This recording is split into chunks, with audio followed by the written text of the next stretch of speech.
날도 더운데 지금 교회사를 해서 더 힘듭니다. 지난주에 우리 터툴리안에 대해서 나눴는데 오늘은 오리겐이라는 게 이름이 좀 낯서시죠? 사실은 우리하고는 좀 동떨어져 있는 문화의 사람들이라서 우리한테 좀 어려울 수 있습니다.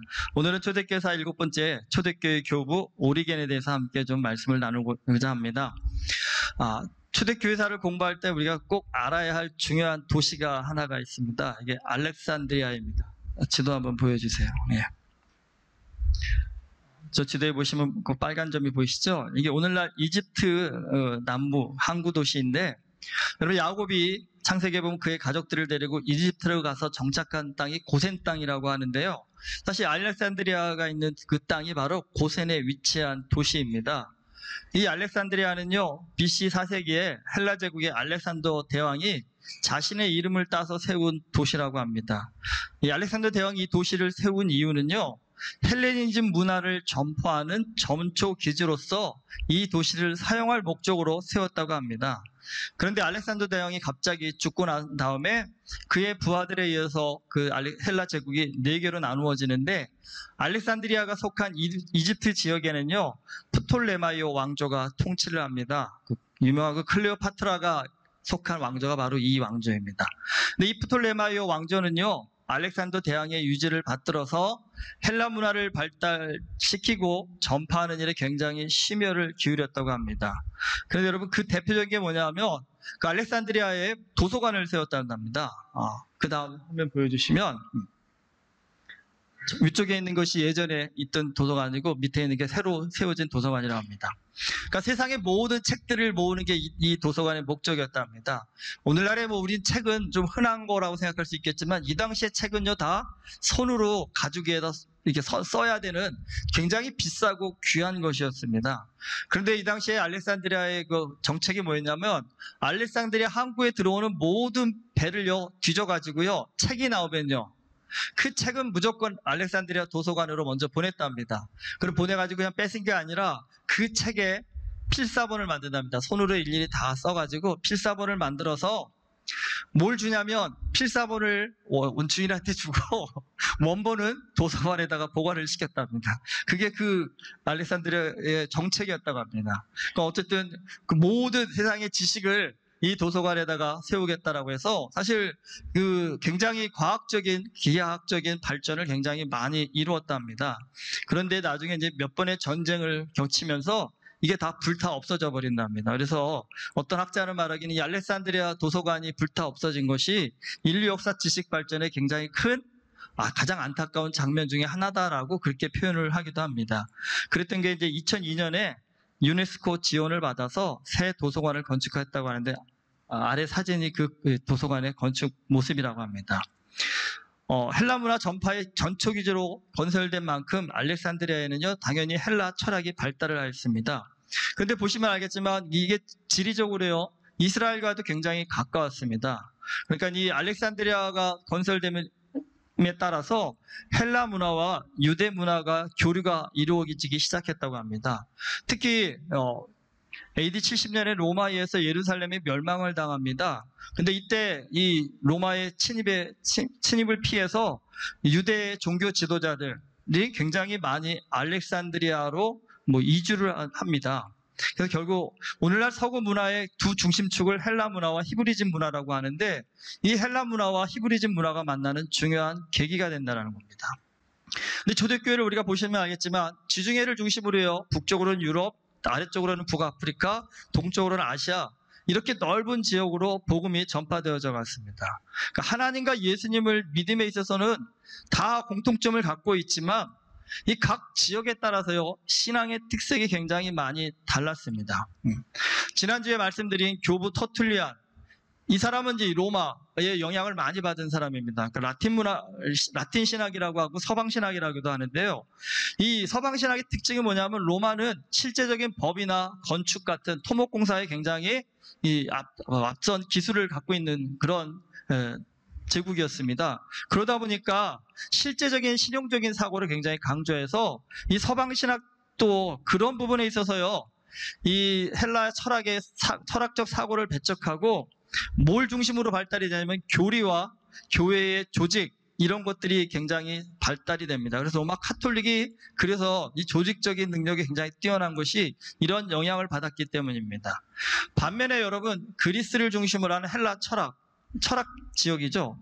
여긴 동방교회라고 합니다. 사실은 오늘 우리 기독교 하면 다 같은 기독교라지만 기독교에도 크게 세 분파로 나눠집니다. 카톨릭하고 동방교회하고 개신교하고 이렇게 세 개로 나눠집니다. 근데 사실 동방교회는 우리한테는 굉장히 좀 낯설었습니다. 이것이 왜냐하면 그리스나 러시아를 중심으로 굉장히 많이 발달되어졌기 때문에 과거에 우리 공산 이데올로기 시대인 공산국가하고 거의 교류가 없었기 때문에 이 러시아 정교회 같은 것을 잘 몰랐었습니다. 근데 오늘날에 이제 이런 부분들이 교류가 이루어지기 시작하면서 사실은 좀 우리 한국 교회가 굉장히 좀 충격을 받았습니다. 러시아 정교회를 만나고 나서. 왜냐하면 러시아 정교회가 정통 교회라고 생각을 안 했기 때문입니다. 사실은요. 그래서 좀 이상한 사람들이라고 생각했는데 오히려요. 우리보다 훨씬 오래전부터 훨씬 더 엄격하게 훨씬 더 말씀 중심으로 교회를 지켜온 곳이 사실은 정교회입니다. 사실은요. 그래서 죄송한 얘기지만 좀 이 소련과 수교가 되어져서 한국 교회가 굉장히 러시아에 가서 선교한다고 많이 애썼는데 그때 당시 러시아 정교회로부터 굉장히 많이 핀자를 들었답니다.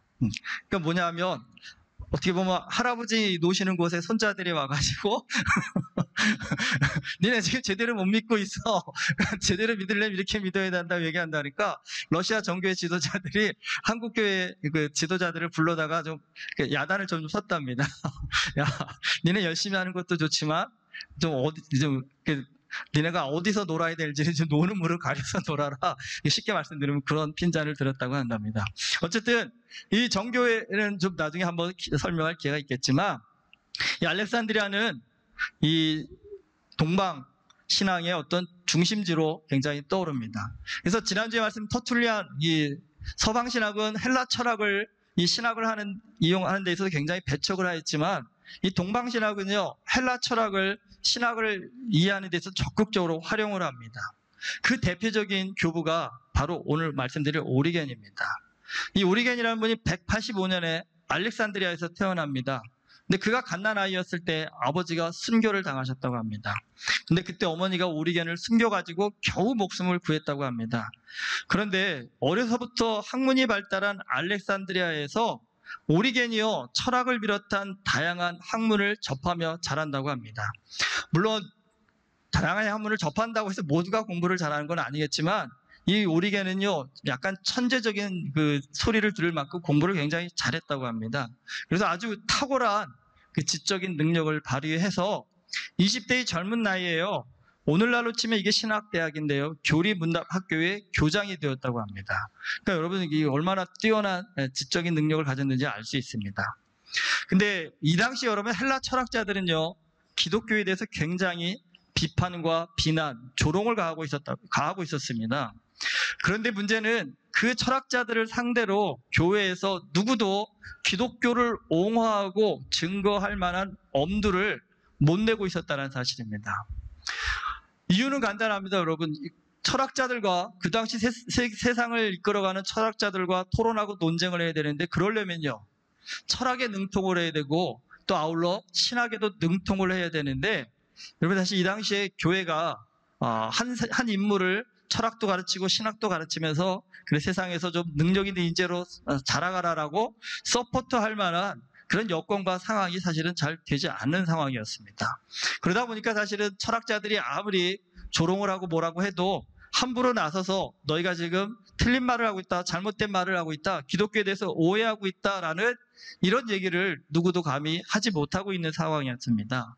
그런데 역시 그런 시대에도 하나님이 사람을 세워서 보내주시더라고요. 오리겐이라는 분이 드디어 그러한 첫 사역에 도전을 합니다. 물론 바울 사도도 아테네에 가서 복음을 전하셨긴 했지만 사실 바울 사도도 그 아테네에서 그렇게 큰 성과를 거두지는 못했었습니다. 사실은요. 근데 이제 오리겐이 이 많은 철학자들을 연구하기 시작합니다. 근데 그 당시에 많은 철학자들이 그리스도인들을 비난할 때 가장 많이 했던 얘기가 뭐냐면 그리스도인들은 교양 없는 자들이라는 겁니다. 오늘 우리는 교양하면 좀 뭔가 좀 이렇게 터부시되는 그런 표현이 될 수 있겠지만 이 당시에는 사실은 지식인이라면 이 교양은 필수였습니다. 그러니까 한마디로 철학자들이 보기엔 너희들이 철학을 알아? 니네가 인생을 알아? 니네가 정말 진리를 알아? 하면서 좀 무시하는 투로 기독교인들을 대했다라는 겁니다. 그런데 그리고 특별히 이 철학자들이 보기에 그 당시 교회는 사실은 일부 귀족들도 오고 좀 지식이 높은 사람들도 오긴 했지만 대다수는요, 사회의 가장 하층인 사람들이 교회의 주류를 이루고 있는 시대였습니다. 그러니까 철학자들이 보기에 교인들이 모여서 얘기하는 것 참 우스워 보였을 겁니다. 그리고 우리 고린도서에서도 보겠지만 교회 안에도 간음하는 자도 있고 뭐 거짓 송사하는 자도 있고 별의별 사람이 다 있는 모습을 보면서 이 철학자들이 보기에 니네 교회가 하는 짓이 과연 정당하냐라고 물을 만한 그런 상황들이었습니다. 그런데 오리겐은 그런 철학자들을 향해서 이렇게 얘기했습니다. 안타깝게도 그래, 우리 가운데는 무식한 자들도 있고 간음한 자들도 있다. 그렇다고 해서 우리가 무지와 간음을 변호하는 자들인가? 그렇지 않다라는 거죠. 철학, 너희들은 그들을 비난만 하지만 우리는 그들에게 길을 제시한다라면서 기독교를 옹호했습니다. 이 오리겐이라는 분, 굉장한 금욕주의자였습니다, 사실은요.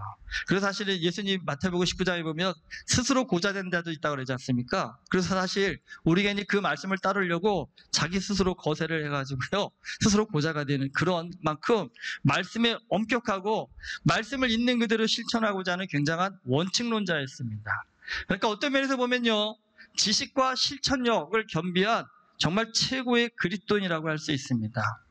그런데 사실 오늘날 교회에서 사실 오리겐이라는 사람을 언급하는 것에 대해서 이 정통교회들은 굉장히 좀 꺼려합니다. 좀 이렇게 걱정을 많이 하십니다. 왜냐하면 굉장히 좀 위험한 인물로 평가가 되기 때문입니다.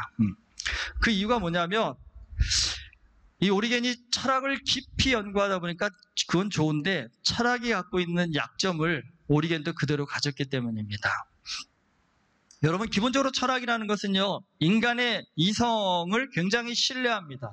그러니까 인간의 이성을 이미 파고드는 것에 대해서 제한을 하지 않습니다.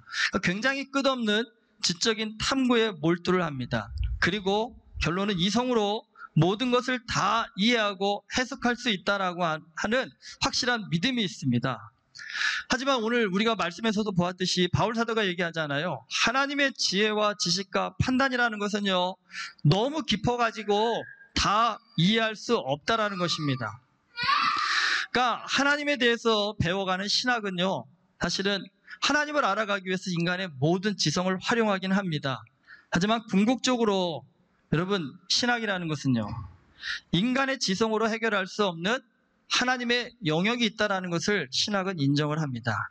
그리고요, 그 영역 앞에서 안 되는 인간의 논리와 지식으로 그걸 설명하려고 애쓰는 것이 아니라 그거는 하나님의 영역으로 맡겨놓는다는 겁니다. 그리고 인간의 지성으로 이해할 수 없는 그 부분들은 성령의 인도하심을 통해서 받아들이고 믿고 따를 수 있는 순종함을 허락하여 주십시오라는 것, 그게 기본적으로 신학이 철학과 추구하는 방향의 차이라는 사실입니다. 실제로 여러분 성경 보면요, 인간의 지성으로 이해할 수 없는 굉장히 많은 사건들이 많습니다. 여러분, 이걸 설명하려고 들면요, 특별히 그 물이 변하여 포도주가 되었다라는 것, 그러니까 뭐 철학자들이 보기에는 말도 안 되는 어리석은 일이고, 특별히 오리겐도 그런 생각을 많이 했답니다. 천지창조의 순서를 놓고 보면 해, 달, 별도 없이 어둠고 컴컴했다고 하는데 어떻게 그런 상황 속에서 하나님이 운행을 하시고 움직일 수 있느냐, 이 천지창조의 순서에 대해서 굉장히 의문을 많이 가지고 있었다고 합니다. 그래서 연구를 해봤는데 아무리 이걸 해도 이건 이성으로 설명하기가 어렵습니다. 그래서 오리겐이 선택한 설명이 뭐냐면, 성경의 모든 사건들이 실제로 꼭 반드시 일어날 필요는 없다라는 겁니다. 이게 무슨 소리일까요? 무슨 말이냐면, 그 사건이 실제 일어났느냐 안 일어났느냐, 그것보다 더 중요한 것은 그 사건을 통해서 교훈을 얻었느냐 안 얻었느냐가 중요하다는 겁니다. 그러니까 성경이 꼭 역사적 사건일 필요가 없다는 겁니다. 그러니까 무슨 얘기냐면, 소설 읽을 때 여러분 감동받으시죠? 그리고 소설을 읽고 인생의 방향과 길이 달라지는 경우도 많습니다. 교훈을 깨달아서요. 그런데 여러분, 그럴 때 이 소설이 진짜야 가짜냐 따지는 사람 없잖아요. 소설을 통해서 깨달음을 얻었으면 그걸로 된 거지, 소설의 진위 여부는 중요하지 않습니다. 실화인지 아닌지는 중요하지 않다는 거죠. 성경도 소설과 마찬가지의 한쪽으로 본 것입니다. 그것이 진짜 일어났느냐 안 일어났느냐가 중요한 것이 아니라 그것을 통해서 내가 오늘 귀한 깨달음을 얻어서 내 인생의 방향이 바뀌고 어떤 목적이 바뀌었다 한다면 그것으로도 충분하다는 사실입니다. 언뜻 들으면 동의될 수 있는 일이지만 여러분, 이것은요, 성경의 역사성을 부정해버리면 기독교의 근간이 흔들려버립니다. 왜냐하면 가장 중요한 게 뭡니까? 예수 그리스도의 부활이 기독교 신앙의 핵심이라는 것입니다. 그런데 이 부활이라는 것 자체도 죽은 사람이 다시 살아난다는 것, 있을 수 없는 일이잖아요. 근데 이게 그럴 수 있어라고 교훈으로만 끝난다 한다면요, 이것은 하나님의 능력을 제한해버리는 것이고, 그리스도의 부활이 없다 한다면 기독교의 모든 신앙의 근간이 무너지는 것 때문에 있을 수 없는 일이라는 사실입니다. 사실 오리겐이 가장 크게 비판받는 이유가 여기에 있습니다. 근데 여기에 더해서 오리겐은요, 성경 해석에 대해서 알레고리적 해석을 발전시킵니다. 그러니까 표현이 어려운데 이 알레고리적 해석이라는 것은 이제 비유적 해석을 풀어내는 것이 알레고리적 해석입니다. 성경을 보시면 알겠지만 정말 많은 비유가 나옵니다. 여러분, 초대교회가 이 로마 제국이나 다른 종교로부터 굉장히 공격받은 이유 중에 하나가 요한복음 6장 55절에 보면 예수님이 이렇게 말씀하시죠. 내 살은 참된 양식이요 내 피는 참된 은유라라고 말씀하십니다. 사실 이 문자를 다른 사람들이 듣고 깜짝 놀라가지고 니네는 사람 잡아먹는 종교냐? 니네 식인종 아니야? 라고 그렇게 오해를 받고 비판을 받았습니다. 근데 여러분, 이 말씀을 문자 그대로 우리는 해석하지 않습니다. 무슨 의미입니까? 예수님을 통해서만 우리가 구원을 얻을 수 있다라는 그 비유적 말씀을 아주 확실하게 전달하기 위해서 내 살과 피가 너희를 살리는 양식과 음료가 된다라고 그렇게 예수님이 비교하여서 말씀하셨다라는 겁니다. 그럼 실제로 성경을 이해함에 있어서요, 이런 비유의 내용을 알아가는 이 알레고리적 해석이라는 것은 꼭 필요합니다. 그런데 우리가 꼭 알아야 될 게 뭐든지 지나치면 문제가 된다라는 겁니다. 오리겐은요, 성경의 모든 내용을 다 이 비유로 풀어서 해석하려고 하는 지나친 시도를 했다라는 것입니다. 여러분, 노아가 방주 만들었잖아요. 그 방주에 길이가 있고요, 넓이가 있고요, 높이가 있습니다. 여기에도 뭔가 의미가 담겨져 있지 않겠느냐? 그래서 오리겐이 풀어냅니다. 이건 뭘 의미하는 걸까? 이건 바로 믿음, 소망, 사랑을 의미한다는 겁니다. 그러니까 길이는 믿음이고 넓이는 소망이고 높이는 사랑이라는 겁니다. 뭐 그럴 수 있을, 그렇게 표현한다고 해서 나쁠 것 같지는 않습니다. 근데 문제는 거기 배에 탄 정결한 동물들, 이건 뭘 의미하냐? 이건 신앙의 높은 능력을 의미하는 거고, 부정한 동물들은 신앙의 낮은 능력을 상징해버린다는 겁니다. 그러니까 이렇게 성경을 하나하나 모든 게 여기에 무슨 의미가 담겨져 있을까 스스로 풀어가다 보니까 그냥 넘어갈 수 있는 내용들도 있겠지만 나중에는요, 넘어가기 힘든 좀 자기중심적인 해석들도 굉장히 많이 나온다는 겁니다. 근데 여러분, 오늘날도요, 이런 이단들이 꽤 많습니다. 사실은요. 그러니까 특별히 오늘 좀 큰 위험이 되고, 신천지 같은 경우도 보면 성경은 모두 다 비유라고 해서 이만희 씨가 성경 강의하는 거 보니까 그 모든 비유를 자기가 풀어주겠다 한다면서 칠판에다 열심히 써가시면서 이런 비유 저런 비유를 다 풀어서 설명해 주시는 것을 봅니다. 그러면서 비유가 아니면 말씀하지 않으셨다라는 성경의 그 말씀을 통해서 성경의 모든 말씀은 다 비유다라고 그렇게 강조를 하십니다. 또 여러분, 언뜻 들으면 예수님의 비유가 아니고서는 말씀하지 않으셨다고 하니까 어떠세요? 그 말이 맞는 것 같죠? 근데 중요한 것이 있습니다, 여러분. 내가 너를 죽도록 사랑해, 그러면 무슨 의미입니까, 여러분? 이건 죄송하지만 진짜 죽도록 사랑한다면 그 사람은 죽어야 됩니다. 그렇죠? 죽도록 사랑한다면서 살아있다는 얘기는 거짓말인 거잖아요. 여러분, 그걸 진짜 그대로 생각하시고 이해하시는 분은 없죠? 그것은 내가 그만큼 사랑한다는 얘기죠. 내가 그만큼 너를 위해서 목숨도 내놓을 만큼 사랑한다라는 강조하기 위해서 하는 말이지, 그 죽도록이라는 표현을 문자 그대로 해석하고 거기에 무슨 특별한 의미, 의미를 해석한다 한다면 그건 어리석은 표현이잖아요. 근데 예수님께서도 마찬가지입니다. 비유가 아니고선 말씀하지 않으셨다고 했을 때 여러분, 이것이 모든 것을 다 비유로 100% 말씀하셨다는 얘기가 아니라 그만큼 비유에 강조점을 두어서 말씀하셨다는 의미이지 그것이 전부가 아니라는 의미라는 것입니다. 근데 생각보다 우리가 순진하셔서 그런 말에 잘 넘어갑니다. 그러니까 그런 데 가보면 평소 듣지 못했던 신기한 얘기들을 많이 해주시거든요.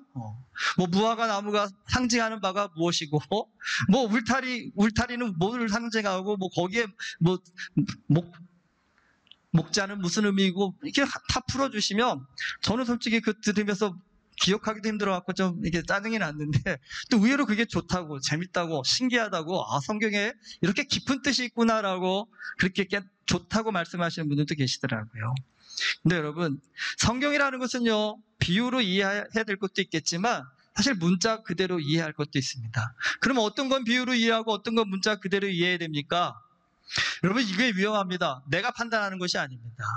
그러니까 우리가 교회 역사를 배워야 되는 이유 중에 하나가, 여러분, 터툴리안도 그렇고 오리겐도 그렇고 뛰어난 교구였지만, 죄송한 얘기지만 오늘 우리보다 건강하고 바른 신앙의 길을 갔다라고 말하기 어렵습니다.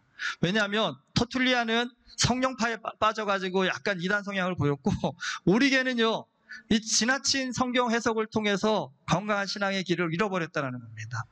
적어도 오늘 우리는 그렇게 치열하게 살아오신 믿음의 선진들을 통해서 건강한 신앙의 길이 어느 길을 가는 건지에 대해서는요, 보고 듣고 배웠다는 사실입니다. 그러니까 여러분 좀 자부심을 가지십시오. 우리는 초대교회 교부들보다는요, 건강하게 신앙생활을 하고 있습니다. 근데 이게 내가 잘나서가 아닙니다. 왜요? 그런 길을 갈 수 있도록 우리의 믿음의 선진들이 우리를 위해서 수고하고 애쓰셨기 때문입니다.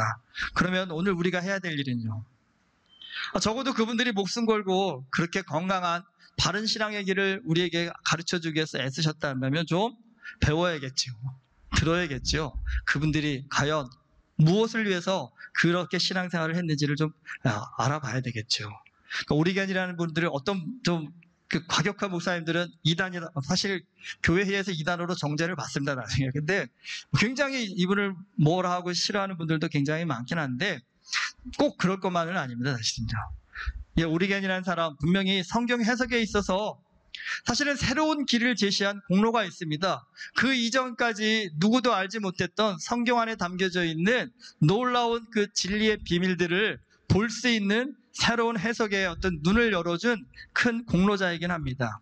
그런데 안타까운 건, 한 가지 안타까운 것은요, 인간의 이성의 한계가 있다라는 것, 지식의 한계가 있다라는 것, 풀어낼 수 없는 성경의 비밀이 있다라는 이 부분에서 이분이 딱 멈췄다고 한다면 아마 오늘날 굉장히 대단한, 어거스틴과 같은 대단한 신학자로서 우리에게 좀 전해졌겠죠. 그런데 그 한계를 넘어버렸다라는 겁니다. 그러니까 그 한계를 넘어서 하나님의 뜻을 자의적으로 마구 해석하고자 하는 그런 좀 어떤 신학의 새로운 출발점을 연 사람이다라는 그런 비판을 받고 있기도 합니다. 근데 여러분, 이 오리겐을 보면서 사실 오늘 우리도 좀 점검해야 될 부분들이 있습니다. 오늘날의 그리스도인들, 우리 쉽게 말하잖아요. 하나님께서 이런 마음 주셨다고, 하나님께서 이렇게 이런 말씀 주셨다라고 우리 많은데, 그게 잘못되고 틀렸다라고 드리는 말씀이 아닙니다. 근데 여러분 꼭 주의할 게, 하나님께서 말씀을 주셨습니다, 마음을 주셨습니다, 주실 수 있지만 너무 쉽게 그것들을 사용하고 이용해서는 안 된다는 사실입니다.